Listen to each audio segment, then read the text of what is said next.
Welcome back. I got another video for you today. Today we're gonna watch Big John Steele. I don't know if that's his actual name, or this is just some kind of way he goes by. Randomly stumbled upon him last month. Decided to react to him. I watched a couple of videos, probably like 5 to 6 of his. What pushed me off is he gives me a lot of Gene Kim vibes, a lot of condescending undertones when it comes to his language. I think he's too intellectual to the point that it's just, if you're not smart as me, you're not going to win. That's the vibe that I'm getting from this person. So we're just going to watch a couple of shorts. I'll let you be the judge. Let's say AI comes along. Now AI has way more knowledge. Are you just going to trust Elon Musk to put a chip in your brain because it's got more knowledge? If I don't see any side effects and there's no harm to it and it's actually going to give me access to more knowledge and more information, then yeah, probably. See, that just sounds crazy to me. I would never take it. What if that's the mark of the beast? How do you know the mark of the beast isn't the t-shirt you're wearing? How do you know your cell phone isn't the mark of the beast? It says the mark will be put on your hand. So you took the mark of the beast, bro. You're coming straight to heck with me. I'll tell you why. Because when that time comes, then the true believers, God will protect them from that. Okay, so I'm a true believer. If I get the chip in my head, God will protect me from it. If you're a true believer, you won't rely on knowledge of the world. You won't rely on throw your cell phone away. Go live the life that. So this is what I'm talking about. I understand the individual's concern, and it's describing something similar to the mark of the beast. But John is discerning reasonable doubt. Is like, how do you know you haven't taken it? Well, let's define it. What could be most likely the mark of the beast? If not, this is what it is. And it's not a really specific thing. I argue it's like a system that has many parts to it.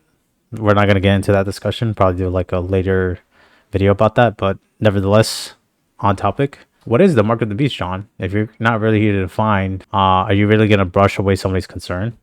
And you can pick it up. Like, he's very like, how dare you kind of thing. It's not really like very apparent. The guy, he's just looking out for you genuinely. You don't have to be very aggressive about it. But I guess he's always in this kind of debate mode, so to speak. Again, I could be wrong. That you're preaching. Go throw away your cell phone. Go throw away all books. Just live in a cabin and meditate and be a monk.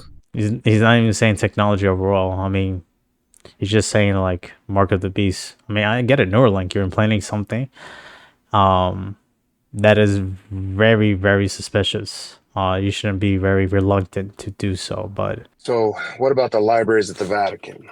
What libraries of the Vatican, and what about them? There's a whole level of knowledge that's not being made available. Okay, if it's not been made available, how do you know that? They do have it. They confirm it. Now, the question is, did they grant you access? It depends. It really depends who you are. Yeah, they do have a library that is accessible, but it's not as accessible to the public, so to speak. Not anybody can just walk in there. It's very strange. You need several clearance checks, which is weird because it has a lot of artifacts, right, of knowledge, so to speak. It's kind of suspicious. They could be theories, of course. Everybody likes to craft theories, right? Yeah, it doesn't seem like John just doesn't know anything. He just likes to. He comes off as a Christian skeptic a lot. I think I just started realizing that because they have it locked away. How do you know it if it wasn't made available? I mean, it was part of the Crusades or the wars of the history where they had the libraries of Alexandria or whatnot. It's a bunch of knowledge gets destroyed over time. What? And as new knowledge is uncovered, right, you're not answering the question. You're just doing away. A vague reference to things that you like. Again, just a correlation kind of thing. So again, how do you know they're hiding away information if they never revealed the information? Well, the question was access, and now it's revealed. Is it revealed? No, you can't actually access any of it unless you physically go there. And again, you need some merits to even they grant you to actually get access to a certain of it. Even with recording, they record it within it, but only certain areas, and you can't really see the contents within it. So even those people that like to document that kind of thing, they're not allowed to. So he is being vague, and Big John is just being, again, like aggressive for no reason. He's just concerned, but he doesn't see that because he wants to be feeling like he always has the edge and just automatically like deny. You don't have to believe. It's just like, are you always like this? It's kind of weird. I would say that I'm not a moral relativist in its entirety. You can't pick and choose. You get one or the other, bro. It's not Taco Bell or Subway. I would say that I have some views that would fall in line with both. Again, I'm saying that I'm not certain of my beliefs. I think it's wrong when people make my friends who are homosexual. Yeah, the thing is like I used to be very agnostic and this annoyed me, so I tend not to do so. You can't assert any type of view and then say I'm not sure type of my beliefs. You need some type of authority and assuredness. Have other authority, to assert authority and to question authority. And if you don't have determined any of it, then keep your comments to yourself. You're not actually adding anything, you're taking away. There's a correct way about it, but if you want to assert any view, pick a side. Don't try to keep it vague, make it nuanced, because you're not doing anybody, including yourself, a service. Just simply put. Feel bad about themselves. Okay, whole okay. point Well, of if you're what I'm not saying certain is- of your beliefs, stop telling me to believe what you believe. I'm not telling you what to believe. You I'm literally just are. saying You're telling that- me stop making people feel bad. You, who is not certain of your beliefs, not even certain that your beliefs are true, is able to look at somebody who is certain of their beliefs and say that you're not allowed to believe what you believe. Okay. Fair critique. Fair critique. This is probably the only one that I'll agree with Big John. Don't you think if God had said, do not have own slaves, I mean, some people would have still disobeyed God, but it would still reduce slavery a little bit. I think he should have just said no slaves. Let's say he said no slaves. What do you do about the prisoners? The prisoners can continue to be prisoners and be forced to work also. Okay, so the prisoners can be slaves. Okay. Yes. People that you conquer in battle. So what do you Yes. have left? You have the women and children left. What do you do with them? You don't enslave them. I'm not asking what you don't do with them. I'm asking you, what do you do with them? Nothing. So you send them out in the wilderness and die? So your solution is you rather kill them all than put them into indentured servitude. Yeah, I'd like to press on people for this when I do have discussions, and hopefully in the future I record them, so I have other people reacting to it to see what their thoughts to it. And yeah, it's always easy. It's like, oh, like you can't do this. I'm like, okay, so what's your suitable alternative? Is most likely the answer. This is too because they haven't think it through thoroughly. Are they free to go to other nations to try and find, like they can offer their services freely to Egypt? Guess what's going to happen to them if they go to Egypt? They will be taken as slaves, you say? Okay. You think it's necessary then for God to allow this so that he can have some regulations on how to treat slaves humanly? Is that like your point? No, what I'm saying is God is trying to rule with us, not over us. He's trying to sanctify us. He's trying to move us in the direction where we become people, which is what happened, where we become people who do not want slaves. And that's exactly the purpose of setting Israel aside. That's exactly the purpose of Christ, is to eventually get us to the point where we're sanctified and we're actually the creation God intended. See, this is what I'm talking about. More of this, and I wrote a study about this. How taking in slaves, just having them is not the point. There's actually multiple reasons for this, and yeah, we get to see how God wants for slaves to be eventually. This is one aspect. And if a stranger sojourn with thee in your land, he shall not vex him, or like curse him, so to speak. But the stranger that dwelleth with you shall be unto you as one born among you. So this person who is outside is being integrated. Some of them can be turned into slaves, and then they get treated like a fellow brethren of an Israelite.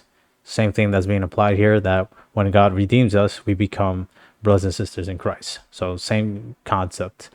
And he reminds you why. There's a deep meaning behind this. And thou shalt love him as thyself, for you were strangers in the land of Egypt. I am the Lord your God. He shall do no unrighteousness in judgment. And metiyard, I never saw this word again before. Interesting. And weight or in measure, just balances. Just am the Lord your God, which brought you out of the land of Egypt.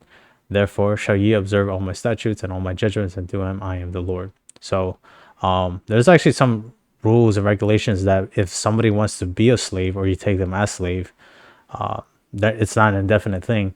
After 7 years of servitude, they actually become their own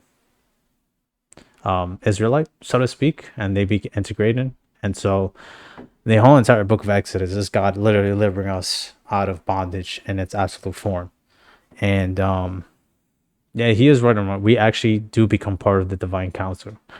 Specifically in the New Testament, where it teaches that we will take part in even judging angels. So we're not only slaves is not shadow slavery like how people modern think. It's really just servant.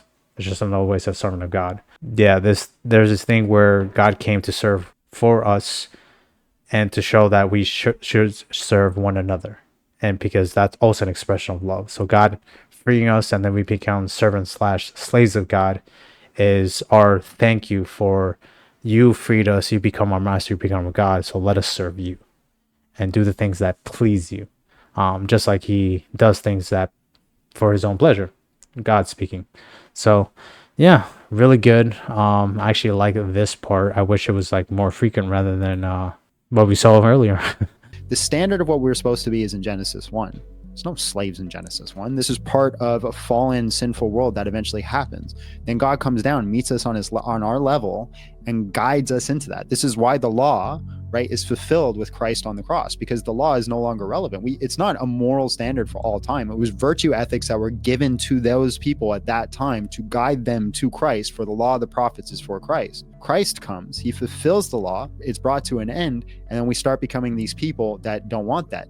And we can actually see this in history. It's through Judeo-Christian ethics that we started abolishing slavery. Like I said, the very first writing of abolishing slavery that I could find, I could be wrong about this, but that from my study, from my research, was from the Pope, who said that we should not go into First Nations communities, right, and take them as slaves. After that, what do we see? We see... Yeah, I want to say like this is the first. There was a lot of them bundled up, and it really pushed this abolishment of slavery, which mostly came from Christian values. Judeo-Christian, that's kind of like a interesting term, but nevertheless, he is right on that. I'm not sure about the Pope specifically, but there are various Christians, so to speak, that really made it to be happen. So he's right on that. Pretty good. Thankfully, there was not a lot of cussing like I remember he did when I did watch like 5 videos, so to speak, from him. But yeah, I hopefully ask him to like do a lot of self-reflection with how he presents himself when it comes to being charitable. Not really people pandering. Probably people will accuse me of saying like, oh, you know, you don't want to hurt their feelings. It's like, no, you don't have to come up with too strong for people that it comes out of like a derogatory or condescending manner. That's pretty much it.